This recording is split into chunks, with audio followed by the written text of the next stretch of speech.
ইনশাআল্লাহ কেউ থাকবে না। আজকে যদি জোরের ময়দানের অনুমতি এখান থেকে আমরা না পাই, তাহলে এই জোরের ময়দানে ঢোকার আর আমাদের কোনো সম্ভাবনা থাকবে না। এজন্য যে কোনো অবস্থায় আমাদেরকে দূরের ময়দান ইনশিওর করে এখান থেকে যাইতে হবে ইনশাআল্লাহ। এজন্য দোয়া আল্লাহ রাসূল আল্লাহর কাছ থেকে দোয়া করায় কবুল করায় নিছেন। আমরাও বান্দা যখন বেচাইন হয়ে যায়, অস্থির হয়ে যায়, আল্লাহর কাছে অস্থির অবস্থায় আল্লাহর কাছে দোয়া করতে থাকে, তো আল্লাহ সাহায্য তার কাছে চলে আসছে। এজন্য আমরা এক এক সাথী যার যত আমল আছে আমলগুলো পেশ করে করে আল্লাহর কাছে দোয়া করতে থাকি। ভাই দিনের কাম বাংলাদেশের মধ্যে পুরো দুনিয়ার মধ্যে চিন্তা হয়ে যায়, ইসলামের ময়দানে সারা দুনিয়ার মানুষের যে হেদায়েতের হাওয়া আম হয়ে যায়, এক এক মানুষ দিন পায়, আল্লাহর সাথে সম্পর্ক হয়, এটাই তো আমরা চাই।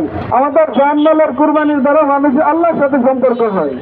আমাদের জানমালের কুরবানির দ্বারা মানুষের জাহান্নামের পথ থেকে বসে জান্নাতের পথে চলে আসে।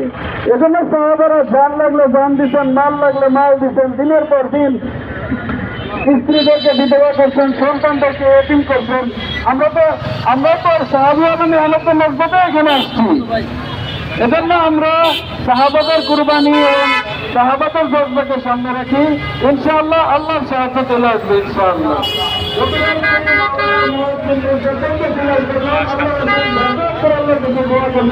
আল্লাহ সুখবর দিচ্ছেন, 5,000 ফেরেশতা আল্লাহ তাআলা নারাজ দিচ্ছেন।